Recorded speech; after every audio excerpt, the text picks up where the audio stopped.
This is the Qlife Racer Electric Bike, a step-over mountain-style e-bike with a clean black frame, chunky 26 by 2.1 tires, a lockable front suspension fork, and a removable battery mounted along the down tube. It looks like a classic hardtail trail bike, but it's tuned for everyday riding with a throttle, pedal assist, and a simple LCD that tells you speed, battery level, and assist mode. From my experience, the look is what pulled me in, but the ride and the price kept me on it. I went in curious but cautious. Budget e-bikes can be a mixed bag, especially when they promise a lot.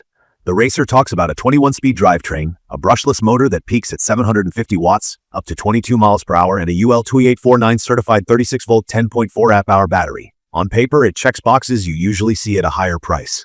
In my opinion, it delivers more than I expected while still showing a few corners that were cut to keep the cost down.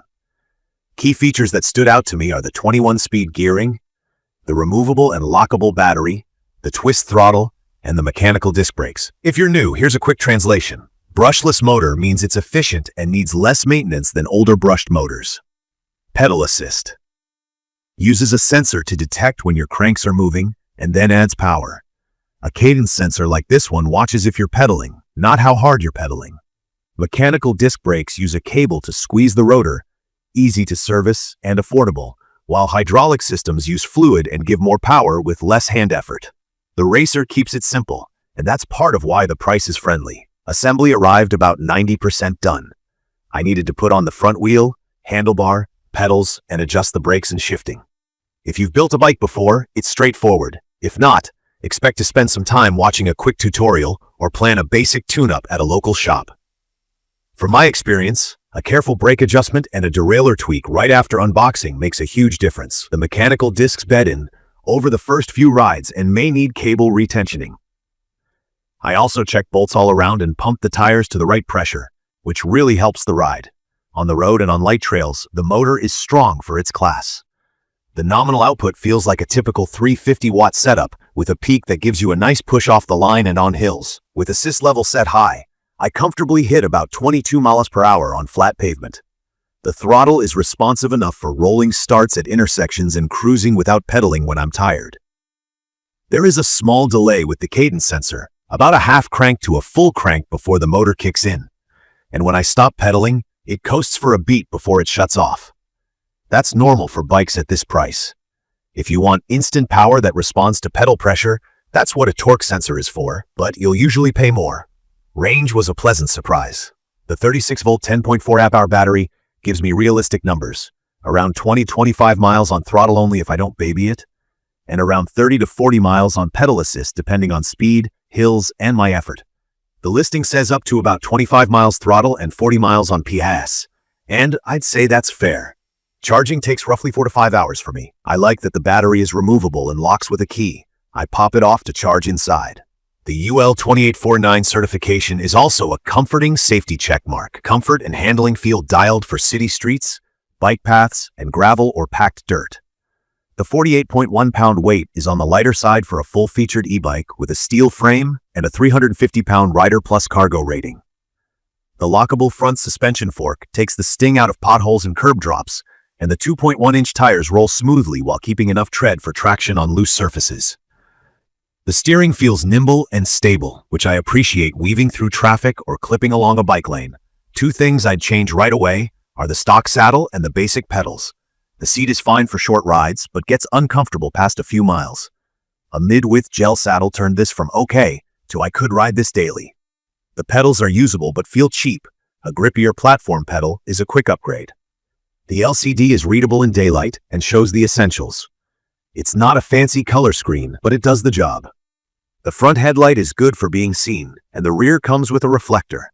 I added a bright rear light for nighttime rides. Shifting across 21 speeds is a real advantage when the route changes from flat to rolling hills. Many entry-level e-bikes stick to 7 speeds, which can feel limited when you're trying to keep a comfortable cadence at high assist or on long climbs. With 21 speeds, I can fine-tune my gear so the motor and my legs work together. That makes the Racer feel more like a real bike, not just a scooter with pedals. The brakes are mechanical discs front and rear. They stop reliably, but the feel improves a lot after the first week as the pads bed in. I had to adjust cable tension a couple of times early on, which is normal. If you're used to hydraulic brakes, you'll notice you need a bit more hand force. If you're new, just know this is standard for cable discs, and keep an Allen key handy for tweaks. Fit is flexible. The step-over frame, adjustable saddle, and adjustable handlebar stem help dial in posture. I'd say it best suits small to medium-tall riders. If you're very tall or have long legs, you might feel a little cramped even with the seat up. Check the reach and standover if you can before you commit. It's perfect for riders who like a classic mountain bike stance rather than an upright cruiser posture. On durability and support, my unit has been solid so far. The carbon steel frame feels sturdy, the paint holds up, and the drivetrain hasn't given me grief beyond routine cable stretch. I've seen mixed stories about long-term reliability with budget e-bikes in general, and I treat that as a reminder to do regular checks. Tighten bolts, keep the chain clean, and don't ignore noises. Customer service responses have been timely in my interactions, and that gives me some peace of mind. It's worth talking about what this bike is and isn't. This is not a hardcore mountain machine for technical descents or big drops. The fork and tires are tuned more for comfort and control than aggressive trail smashing. Where it shines is weekday commuting, weekend coffee runs, campus crossings, and relaxed gravel or park paths. The motor makes headwinds and hills manageable, and the 21-speed drivetrain means I can spin a comfortable cadence, whether I'm cruising at 12 miles per hour or pacing traffic near the 20-22 miles per mark. In my opinion, the value proposition is the headline. You get a practical range, real gearing, a removable UL-certified battery, a responsive throttle, and a comfortable ride at a price that's easy to justify. From my experience, the trade-offs you should expect are the cadence sensor lag, brakes that want some early adjustment, and contact points you'll probably want to upgrade. If that sounds fair to you, the Racer will make you smile. I'd recommend this for riders who want a reliable daily e-bike without overthinking it, commuters who want a nimble bike that still feels like a bike, students and city riders who need something easy to lock and charge indoors, and anyone getting into e-bikes who wants real gears and a removable battery. It's perfect for paved paths, errands, and light trail detours that pop up on the way home. In conclusion, the Qlife Racer Electric Bike packs the right essentials and keeps the learning curve friendly. The 21-speed drivetrain, the peppy brushless motor that peaks at 750 watts, the UL 2849 certified 36-volt 10.4 mAh battery with about 4 to 5 hour charging, and the 48-pound weight make it a capable everyday ride. If you're okay with tightening a few bolts, adjusting cables after the first week, and swapping the saddle, you'll get a lot of bike for the money. I'm keeping mine set up for commuting during the week and gravel loops on the weekend, and that balance is exactly what I was hoping for. You can find detailed information about the Qlife Racer Electric Bike in the comments section. See you in the next video.